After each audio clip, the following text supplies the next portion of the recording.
ティラノサウルスは足が遅かった。車で逃げても追いつかれるほど足が速そうなイメージですが、ティラノサウルスの足は遅かったんです。その速さは時速10キロから15キロ程度と言われていました。ティラノサウルスは走ることができずに歩いていたというのが最新の説なんです。だからもしティラノサウルスに襲われたとしても、ちょっと頑張って走れば簡単に逃げ切ることができるんです。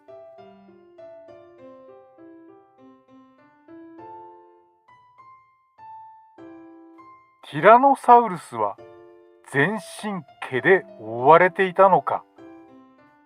恐竜たちは鳥のように全身が毛で覆われていたという説がある。ただしティラノサウルスのような大型の恐竜には毛が生えていなかった。もしくは成長する過程で抜け落ちると考えられている。というのも、大型の恐竜は体温を保つための毛が必要ないからなんです。だから毛で覆われていたのは大きくない恐竜だけだったという説が有力なんです。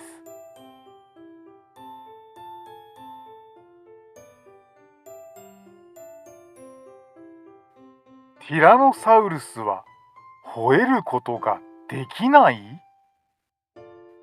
ガオー、ギャオー、ゴーと吠えるイメージがあるティラノサウルス。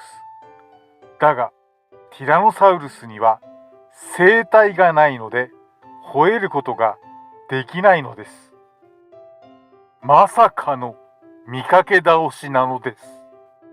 吠えることはできなかったんですけれども、ボー、ボーと空気が通るような音を出すことはできたと考えられております。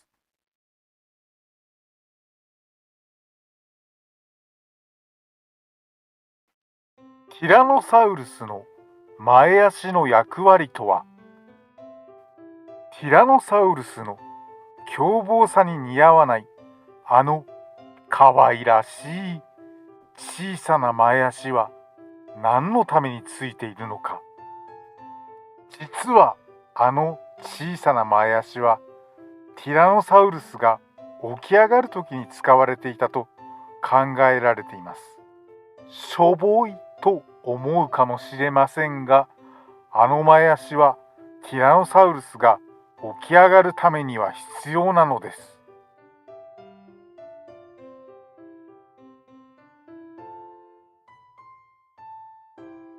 恐竜には唇があった？恐竜といえば映画や図鑑で見るように歯がむき出しになっているイメージがある。だがその歯は唇に覆われていたと考えられている。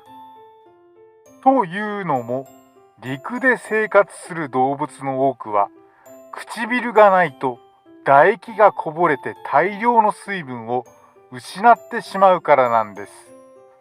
人間も唇がなければ1日に1リットル以上の水分を失うと言われています。なので今ではちゃんと唇がある恐竜の絵や復元図も登場しているんです。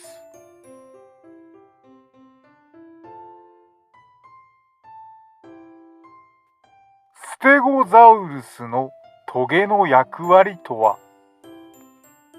ステゴザウルスといえば背中のトゲが特徴的だが、一体何のためについているのか。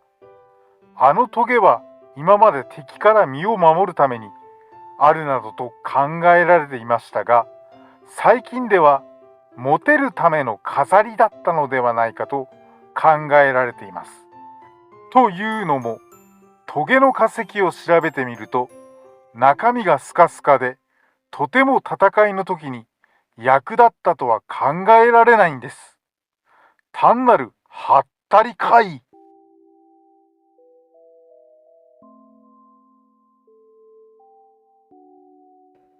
日本で最古のラーメンは水戸黄門じゃない？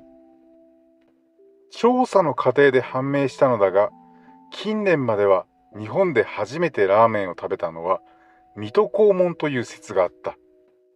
どうやら今では新説が浮上しているとのこと。何でも室町時代の資料に京都の僧侶が中国のレシピを参考に中華そばを客人に提供したという記述があるそうだ。このことから記録上ではこちらが日本最古を上書きしたことになる。これはあくまでも記録に残っている中の話なので、もしかしたらこれよりも前にラーメンを食べたことがある日本人はたくさんいるかもしれません。ラーメン一つでも歴史ロマンを感じられるんですね。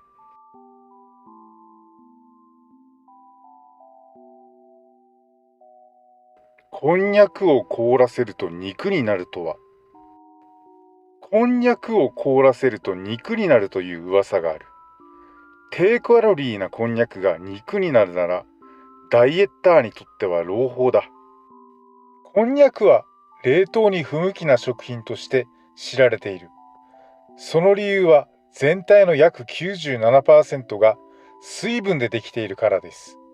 それ以外の主成分はグルコマンナンという水溶性の食物繊維なんです。こんにゃくの場合は冷凍すると水分が抜けてスポンジ状になる上に食感もボソボソで硬いです。ただこの食感の変化を利用したレシピが話題になってます。ぎゅっと固まった冷凍こんにゃくは肉の食感によく似ているというんです。ただ焼くだけでは厳しいが、味付けをつけたり、タレをしっかりと絡ませたりすることで肉っぽくなる。つまり噂の真相は肉にはならないが、調理法次第では肉もどきになるということになります。普通の肉を使うよりもカロリー減が期待できます。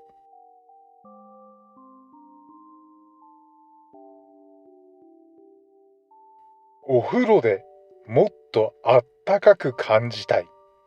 どうすればいいか。入浴前に内臓から温め、お風呂の前は白桃を飲む。お風呂でしっかり発汗したい人や、冷え切ってしまって体が温まるまでに時間がかかる人は、お風呂に入る前に仕込みを、血流を良くしたり、脱水を防ぐ意味でも、お風呂の前の水分補給はマストです。どうせなら内臓を温める飲み物を飲み、体内から温め、発汗効果アップを狙いましょう。基本は白桃ですが、紅茶やウーロン茶などの発酵タイプのお茶や生姜湯もかなり効きます。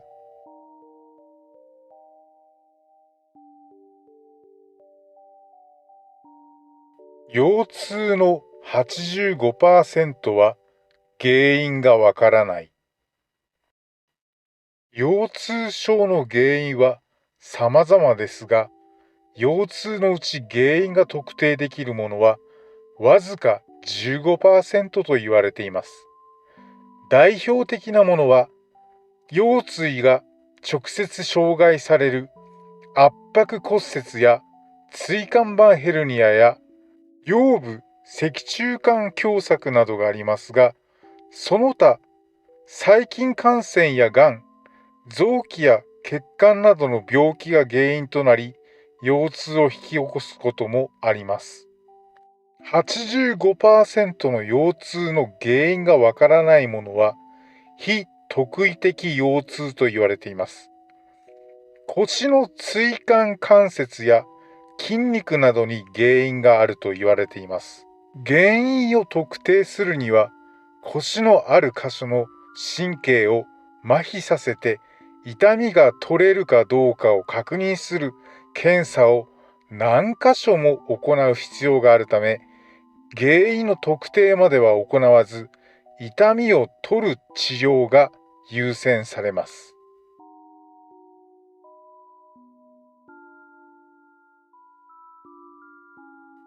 仮想現実とは何なのか。仮想現実とはバーチャルリアリティと言われています。バーチャルリアリティとは現物、実物ではないが、機能としては本質は同じであるような環境をユーザーの五感を含む感覚を刺激することにより理工学的に作り出す技術及びその体系です。略語としては VR とも言います。日本語では人工現実感あるいは仮想現実と略されます。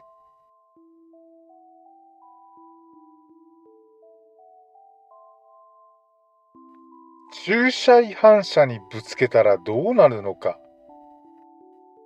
車を運転していると駐車違反をしている車を見かけますが、仮にその車にぶつかった場合はどうなってしまうのでしょうか。駐車をしてはいけない本来ここにはない車なのですが、ほぼ10対0でぶつけた側の過失となってしまいます。いくら駐車違反といっても止まっているためガードレールや看板と同じ扱いとなるんです。しかし例外もあり、見通しの悪い場所に駐車違反をしていた場合は割合が変わることがあります。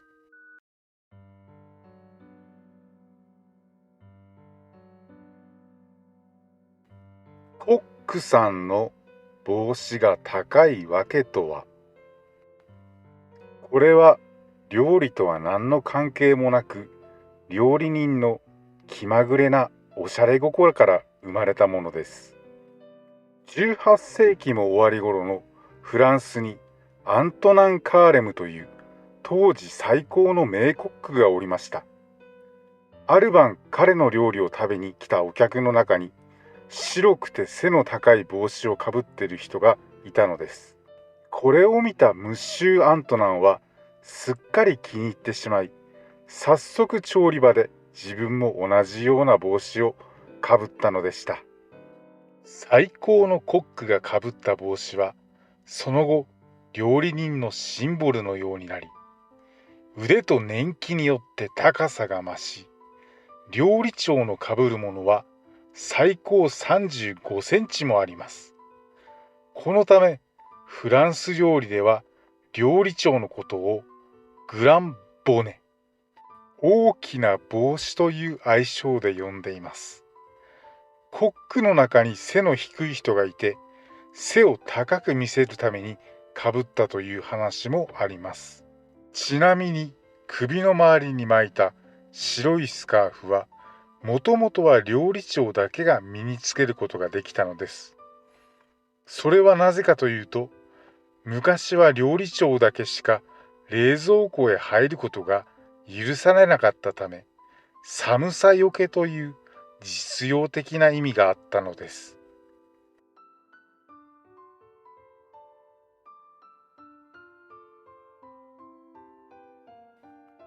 全身を流れる大量の血液はどこで作られているか。生命体は時々刻々新陳代謝を繰り返して生きている。昨日の血液は今日の血液にあらず。だとすると全身をめぐる血液はどこで作られているのだろうか。血管か心臓か、それとも心臓でも血管でもなく、実は血液を作っているのは骨である。頭蓋骨、胸骨、脊柱骨、肋骨、手の付け根の骨、足の付け根の骨などです。そこに血管が入り込んでできた血液を運び出している。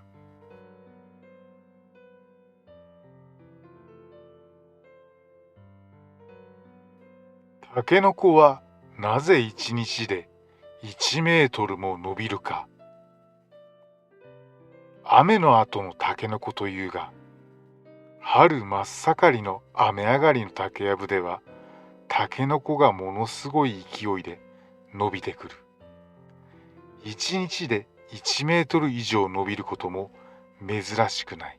その秘密は葉の光合成で作られた栄養素を竹やぶに張り巡らされた根がたっぷり蓄えているからである。空を覆い尽くす竹の葉はさんさんと輝く陽光を受け、光合成で養分をどんどん製造し、根に送り込み、根はそれをたっぷり蓄えている。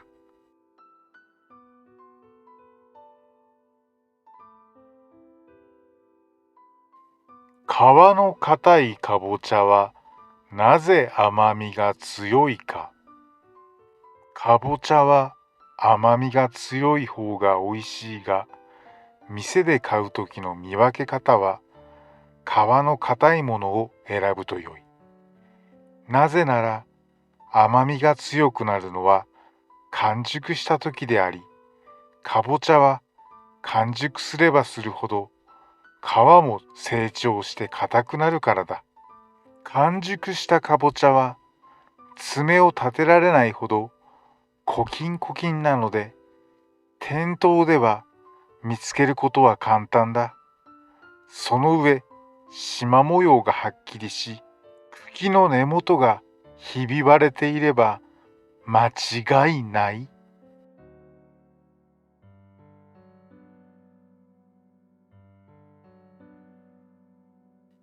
旬の野菜がハウスの野菜よりはるかに体にいい理由。日本人の体は季節とともに変化します。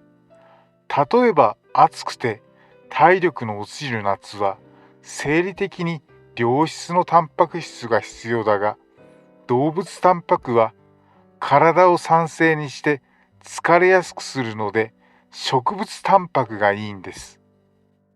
一番いいのは旬の枝豆です。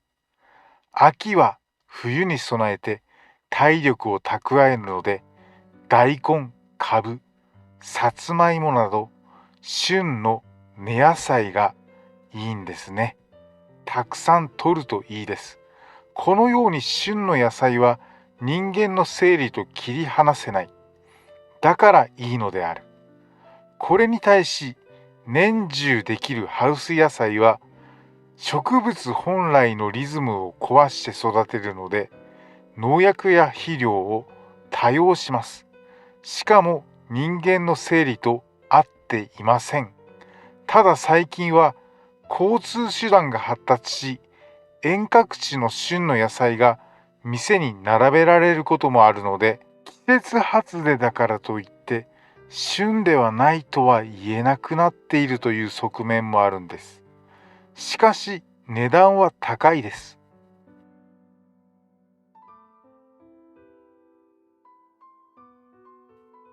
ぬか床に古釘を入れると、なぜナスの色が鮮やかになるのか。ぬか漬けのナスを色鮮やかにつけるには、ぬか床に古釘を数本混ぜておくというのはよく知られている知恵です。ナスの色素はナスニンというが、これが鉄イオンと反応すると青い金属塩ができます。この金属塩が鮮やかなナスの色を演出するんです。ところでナスを切ると切り口が変色してしまうが、これはアク抜きを兼ねてすぐ水にさらせば防ぐことができます。切ったそばから水に放り込むといいです。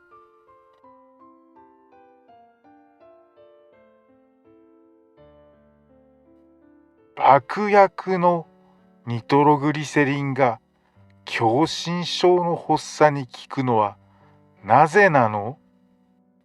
狭心症は心臓の筋肉の酸素不足が原因で起こりますが、発作が起こった時にニトログリセリンを舌の下に含むと少しずつ溶け出して静脈に入り、2分くらいで効き始めます。その効果ですが、静脈を膨らませることにより、心臓に戻る血液の量を減らし、血管が拡大することによって血圧を下げます。同時に動脈を広げるので、心臓に運ばれる酸素の量が増え、発作が収まるのである。ニトロは爆薬ですが、錠剤は爆発しないので心配は無用です。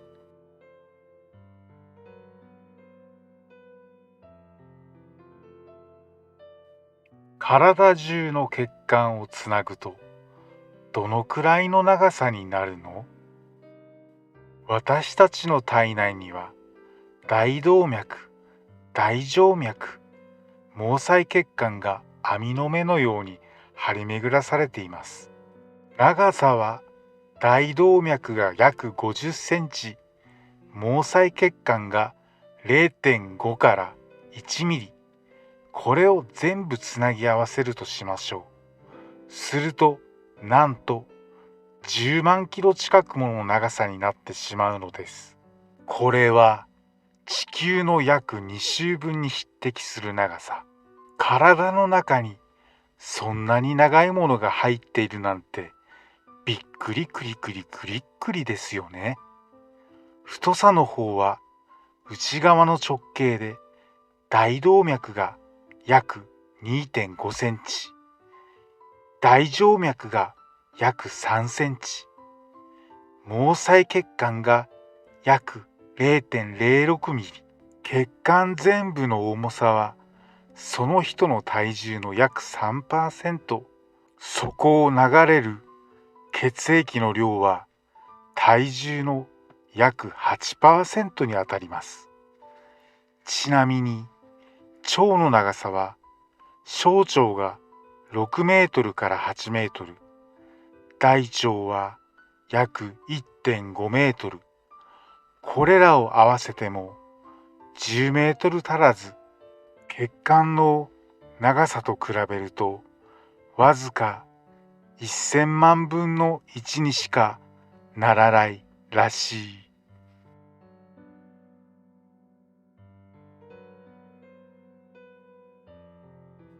あくびをするとどうして涙が出るの？涙の役割は主に2つあります。一つは角膜に栄養や酸素を運ぶこと。もう一つは目の表面のほこりや塵を洗い流し、涙に含まれるリゾチームという酵素で殺菌すること。要するに運搬と掃除です。涙腺から出てこのような役目を果たした涙は、用が済むととりあえず涙嚢という袋に溜められます。涙は絶えず目の表面に供給されるので、涙嚢はいつも満タンで、ちょっと圧迫されれば涙があふれる状態になっています。あくびをして口が開くと同時に、目の周辺の筋肉も動いた時など簡単ににじみ出てしまうのです。涙嚢は目頭にあって、鼻涙管という管で鼻に通じています。泣くと鼻水が出るのはそのせいで、正確に言えば用済みの涙が鼻から出ているわけです。一般的に日本人は他の人種に比べて鼻涙管が細いため、泣いた時の鼻水の量も少なめらしい。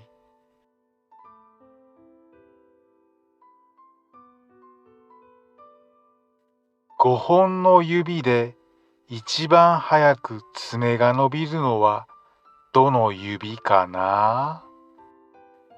深爪をしたことがある人ならお分かりでしょうが、爪で覆われている皮膚の柔らかいこと、とても弱くてちょっとの刺激でも鋭く感じてしまうものです。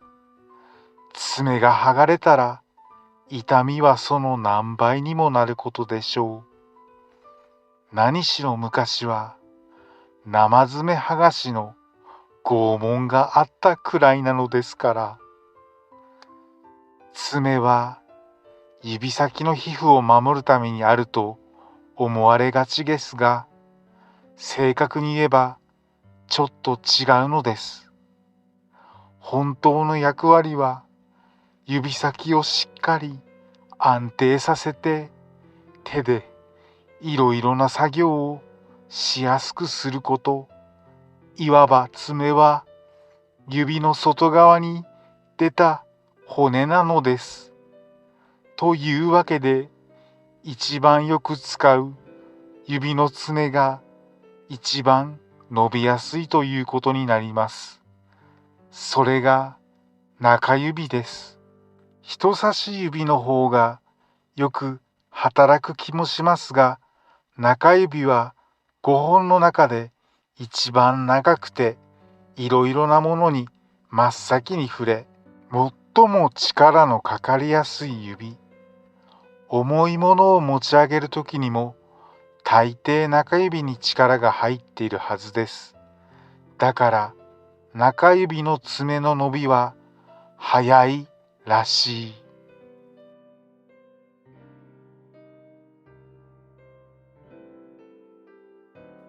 小指を曲げようとすると、薬指もつられて動くのはなぜ？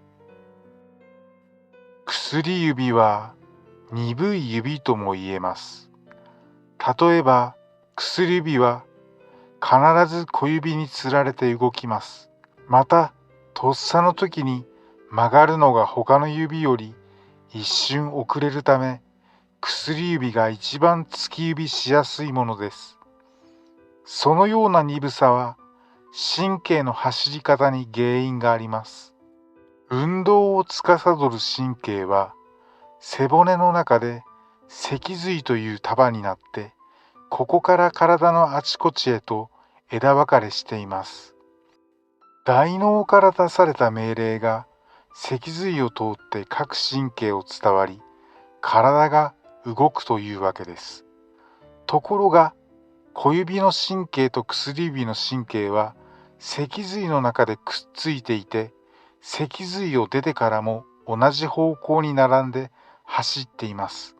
そのため薬指はどうしても薬指に出された命令に引っ張られて影響を受けてしまうのです。ただ薬指も訓練次第でうまく動くようになります。ピアニストが薬指を自由に動かせるのは生まれつきの能力だけでなく、慣れと訓練の賜物なのです。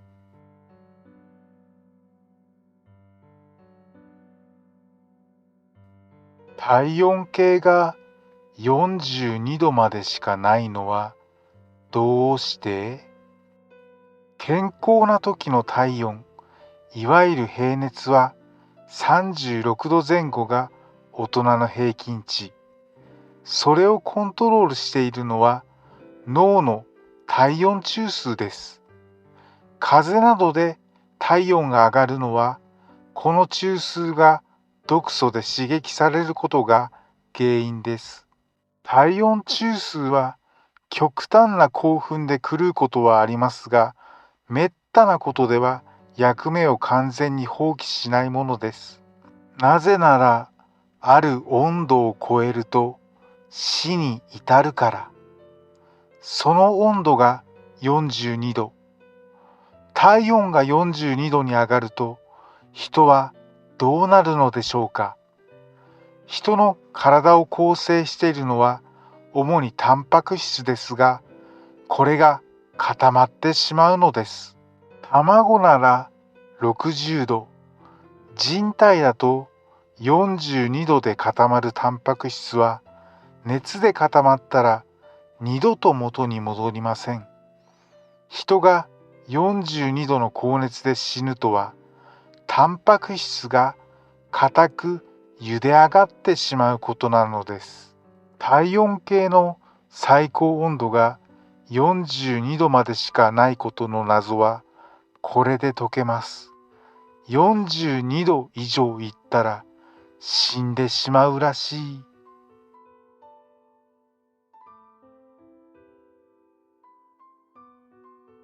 人の耳にはなぜくぼみがあるの？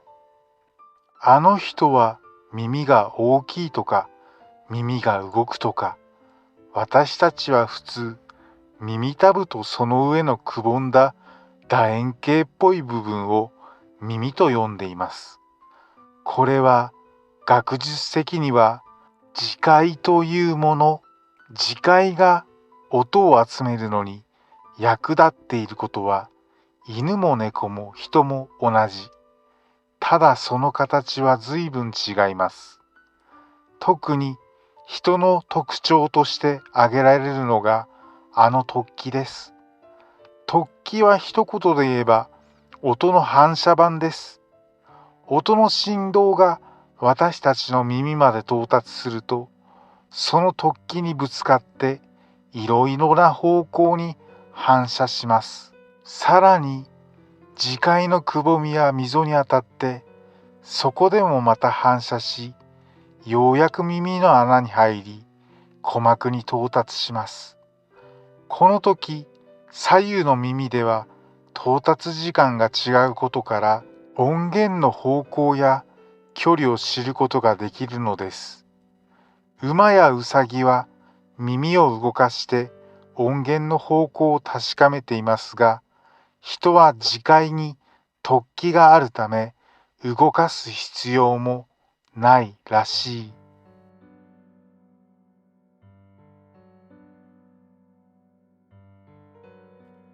耳の穴に指を突っ込むと筋肉の音が聞こえる？筋肉は筋繊維というとても細かい繊維が集まってできています。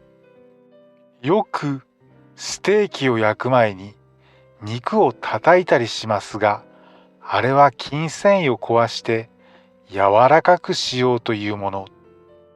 人間の筋肉だって繊維で成り立っていることに変わりはありません。筋繊維は伸縮自在。私たちの体が動くときには繊維が伸びたり縮んだりします。そして普段は全く聞こえないけれど、伸縮のたびに音を出しています。耳の穴に指を突っ込んだときに聞こえるのはその音です。腕の筋肉内で行われている動きが指を通して外耳道の入り口に直接伝わり、低い静かな音として聞こえるのです。ちなみにこの音は 23Hz という周波数。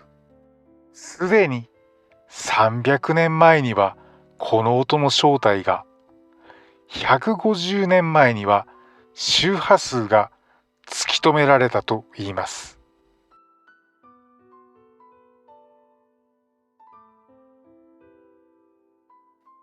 脳は痛みもかゆみも感じないって本当なのか？ご存知の通り、痛みや快感を感じるのは神経を伝わって刺激を受けたという信号が脳に伝達されるからです。体中に張り巡らされた神経系は脳に集まっています。脳とはつまり神経の発着所、全神経の中枢です。だから脳が感じる痛みたるや凄まじいものではないかと想像してしまいますが、実は脳そのものは何にも感じないのです。感覚を認知する機能を持ちながら痛覚がないのですから。というわけで、脳外科手術でも頭の皮膚や肉を切る時の痛みさえ我慢できれば麻酔はいらないのです。事実、麻酔があったかどうか疑わしいインカ帝国でも脳外科手術が行われていたようです。手術をした形跡のある頭蓋骨が遺跡から出てきたと言われています。脳は痛みを感じないということをインカ人も知っていたのでしょうか。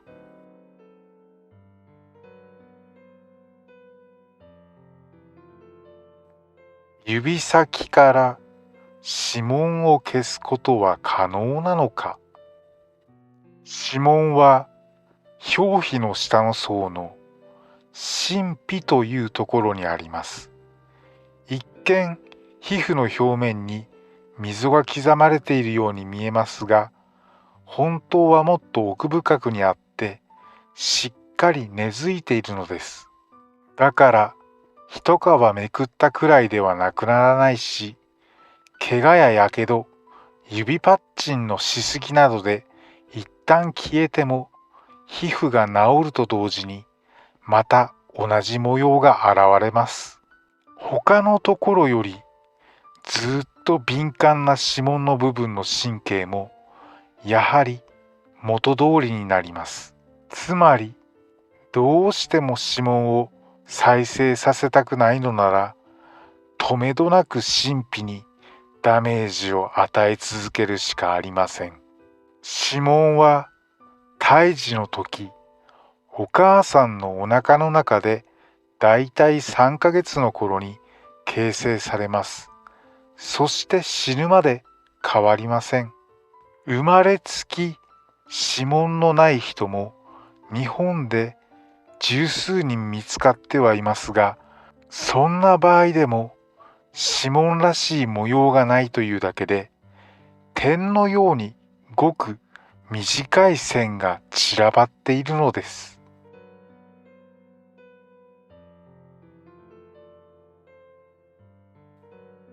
入れ墨をした人の赤ってどんな色？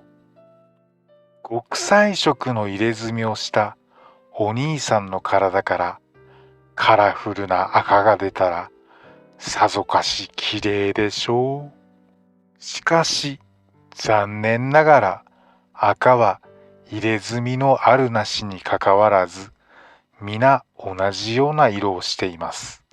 赤は皮膚の一番外側、表皮が元になっています。この部分の皮は古くなると角質化、つまり硬くなり剥がれやすくなります。そこに汗や脂肪、汚れなどもくっついて赤になるわけです。しかし入れ墨は角質化する表皮よりも下の層に色を植え付けているので赤にはなりません。もし色付きの赤が出るようであれば、入れ墨は年々薄くなってやがては消えてしまうはずです。皮膚の細胞は常に分裂増殖を続けていて、角質化によって剥がれ落ちる量は1日におよそ6グラムから14グラム。油っぽい皮膚の人や長時間ほこりにさらされた日などは汚れの重さも加わってさらに赤は重くなります。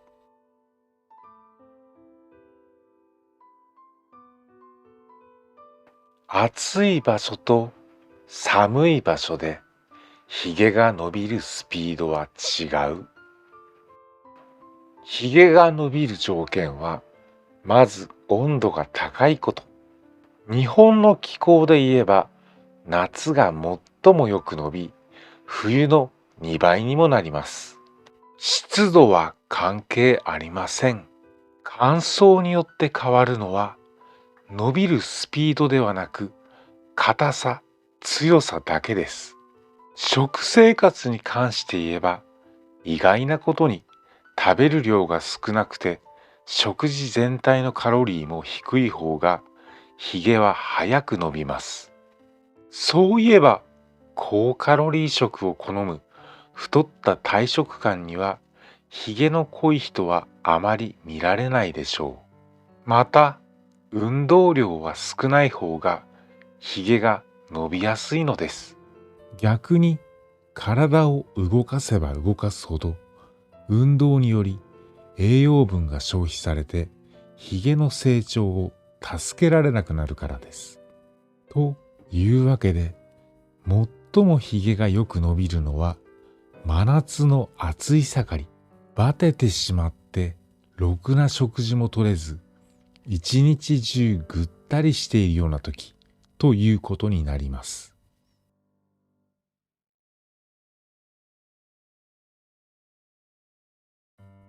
湯冷めするから早く服を着なさいは逆効果。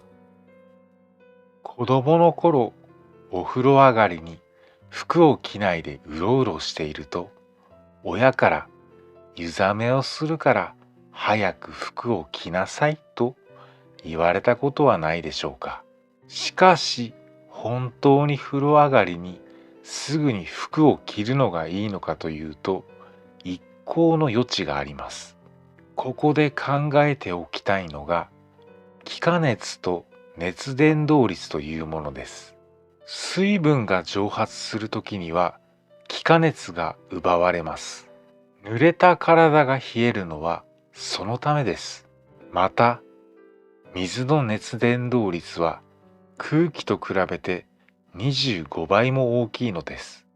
そこで湿った布を身につけていると、体の熱が簡単に布に吸収されてしまいます。風呂上がりは普段よりよく汗が出て、体が湿った状態が続き、放っておけば気化熱がどんどん奪われます。また、体を拭いた後の湿ったタオルをそのまま巻きつけていると、体熱がタオルに奪われるばかりでなく、タオルからの気化熱で体が冷える原因にもなります。このことからすぐにはパジャマを着ない方がいいと言えます。お風呂上がりには汗をまめに拭き、汗が引くのを待ってから何かを着た方がいいわけです。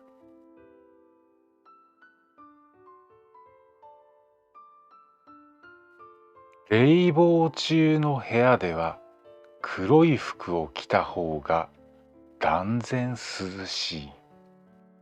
小学校でやった黒い紙を太陽光と虫眼鏡で焼く実験を思い出すまでもなく、黒が熱を吸収しやすいことは常識中の常識。では反対に放熱はしやすいのでしょうか。結論から先に言ってしまうと、実は黒という色は熱エネルギーを放出しやすい色でもあるんです。そのため日中はやたらと熱くなった黒いものは、日が沈んで熱エネルギーを得る術がなくなると、ぐーんと温度が下がってしまいます。そして下がり方も早いのです。試しに黒髪の頭を触ってみてください。日差しの強いところから冷房の効いた部屋に入った時、黒い髪の毛の温度差は著しいものがあります。寒い季節なら屋外に黒い髪と白い髪を出しておき、どちらに早く梅雨がつくかを見れば熱エネルギーを失う速さがわかります。それ自体が冷えて露天に達するのはいつも黒い髪が先なのです。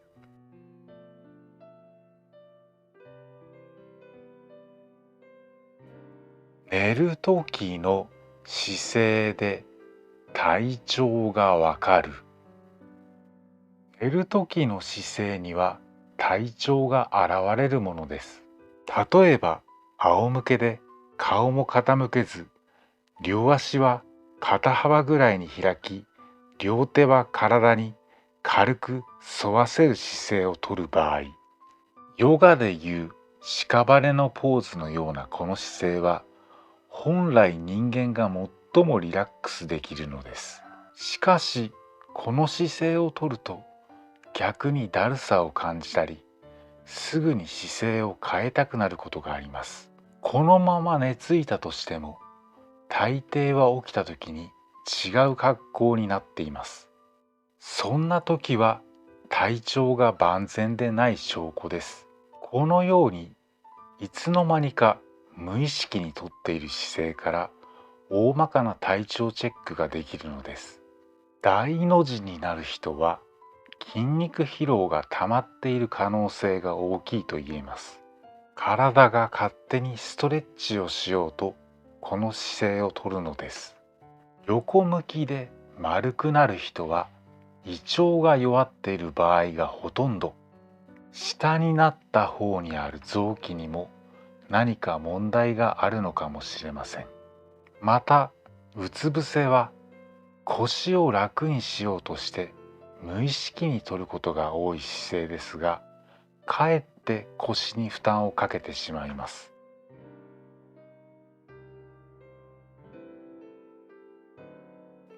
海や鼻水は白血球の塊だった？傷口などから細菌が入ると、そこへ白血球が大挙してやってきます。白血球の役割は血管の中に侵入した異物、とりわけ細菌をやっつけることにあります。と言っても攻撃方法は単純で、ただ食べてしまうだけ。これを鈍食作用と言います。細菌を食い殺した白血球は同時に自分も死んでしまいます。後に残るのは白血球の死骸の山。それがいわゆる膿なのです。鼻水も同じで、鼻から細菌やウイルスが入って炎症を起こした時に鈍食作用で白血球が死んだものです。膿や鼻水は汚いもの、不潔なもののように思えますが、細菌が体に侵入していくのを白血球が防いでくれた証拠なのです。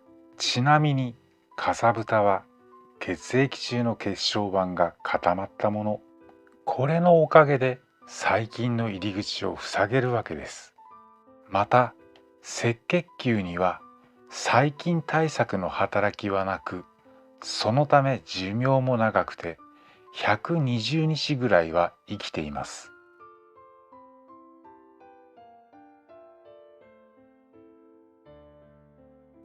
タンコブのコブとは何でできているのか。打撲の時にできるコブは皮膚の下に傷がついて現れるものです。傷口も出血もないせいか、コブができた時には傷がついたという感覚が薄いため意外な気もします。皮膚が開けば血が出てくるはずが、皮膚に傷がないと血液が閉じ込められてしまいます。そしてこれが皮膚と骨の間や筋肉にたまるとぷっくり膨らんだコブになるわけです。傷口を目指してやってきたはずなのに、行き場を失ってしまった血液のたまり場、それがコブです。早く平らにしたいときは痛みが取れてから温めて血行を良くしてやりましょう。ちなみに昔話の小太りじいさんのコブは打撲によるコブとは原因も中身も違います。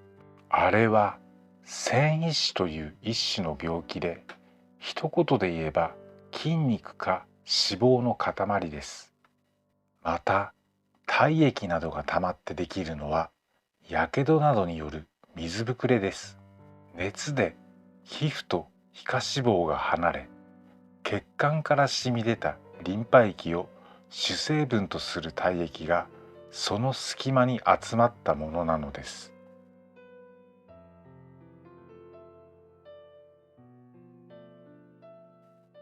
メヤニの正体って一体何？メヤニの正体についてお話をする前に、まず涙が3層に分かれて構成されていることを説明いたしましょう。一番外側にあっていつも外気にさらされているのは油層、油層と言います。この油は薄く伸びて表面をすっぽり覆い、涙を蒸発させないようガードしています。真ん中の層は消液層と名付けられています。酸素や栄養を含んで角膜を潤す涙の本体です。一番内側にあるのはタンパク質でできたムチン層。白目の表面のゴブレット細胞から分泌され、涙を角膜に密着させる、いわば糊のような働きをします。だから粘着質です。抗菌作用もあり、角膜の洗浄を保つのにも一役買っています。目やにの正体は実はこのムチンなのです。眠ってる間に多めに作られたムチンが目の端にまではみ出てしまったものが目やにというわけです。目やにがネバネバしている理由もこれで分かったのではないでしょうか。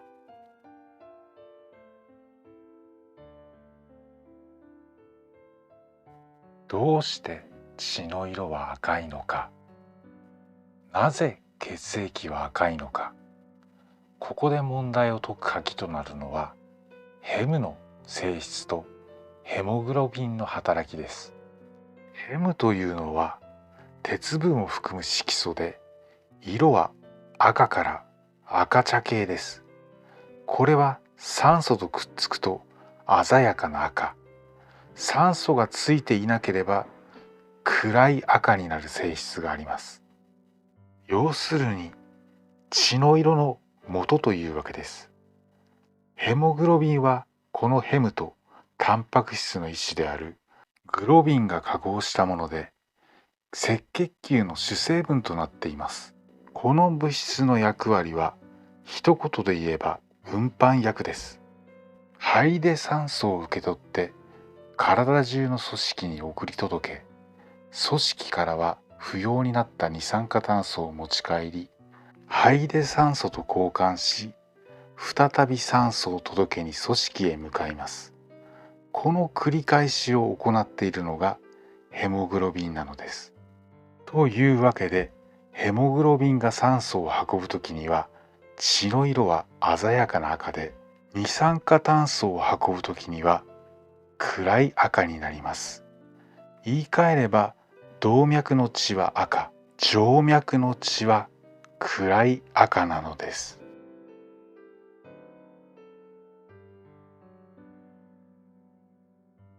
動物の中で人間だけが痔になるのはどうしてなのか。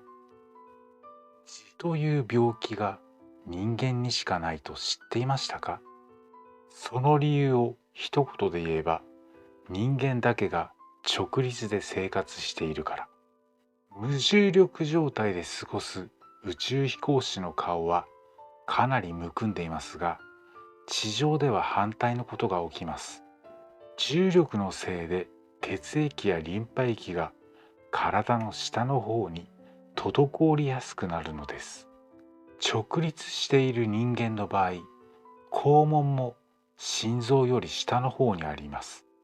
そのため心臓から押し出されて肛門に届いた血液は上へ戻っていくのが難しくなります。またお腹から圧力がかかると再び血液が肛門へと逆流してしまいます。肛門部の静脈は緩い組織の中にあるため膨らみやすくうっ血もしやすいのです。一方、四つ足動物の場合は肛門と心臓の高さがほとんど同じである上、腹部の圧迫もありません。だから直腸や肛門のうっ血も起こらず、痔にもならないというわけなのです。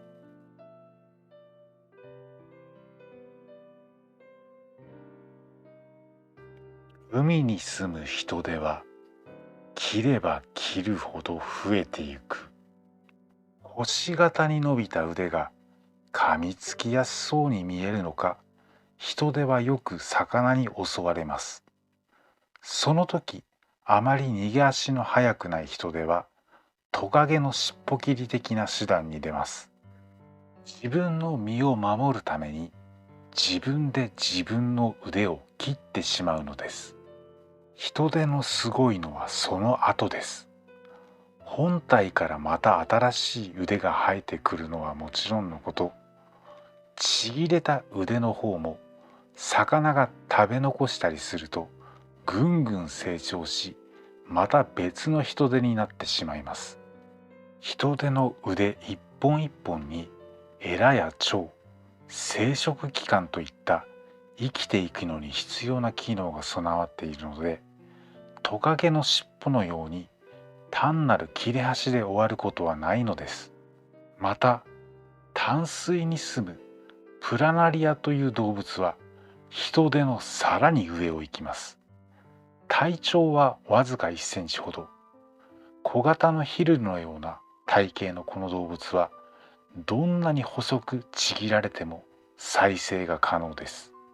120に切り刻んだら120匹のプラナリアができたという記録もあるぐらいだから驚きです。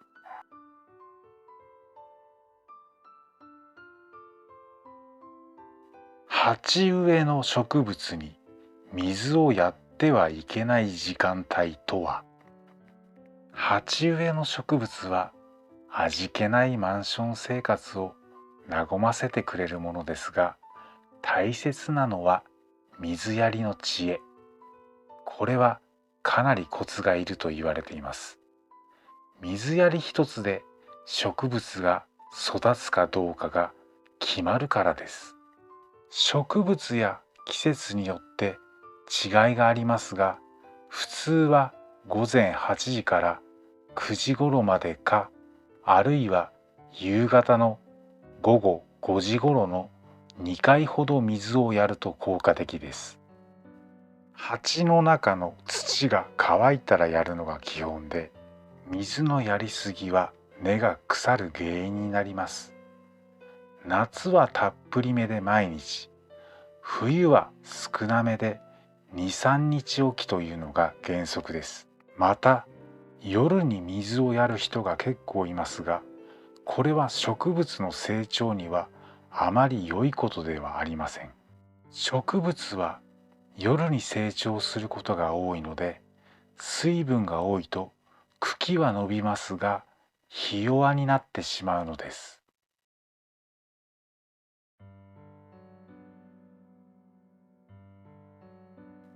なぜオウムや旧館長は人真似ができるのか。人真似ができる鳥とできない鳥とを比べると明らかに舌が違います。ほとんどの鳥の舌は硬くて細く、動きも限られているのに対して、オウムや旧館長の舌は肉が厚くて柔軟に動かせます。そのため、人の言葉はもちろん、犬の吠える声や家の呼び出し人、電話の呼び出し音まで真似することができるのです。彼らが覚えたいくつかの言葉を使い分けられるかどうかという点については説が分かれるところです。ある飼い主は呼び鈴がピンポーンと鳴ったらはーいと言わせることに成功したと言いますし、鳥の研究家であるオーストラリアのローレンツ博士も彼らの判断力を認めています。しかし今のところ機械的に真似ているだけという説が有力です。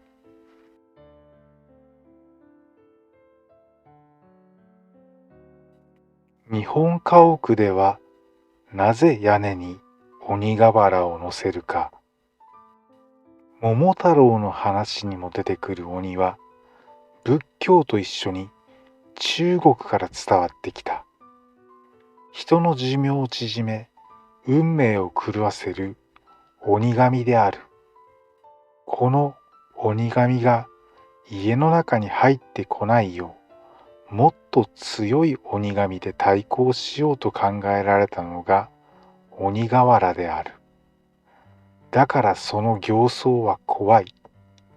最初は角がなかったが、より怖い形相にしようと平安時代に角を増やした。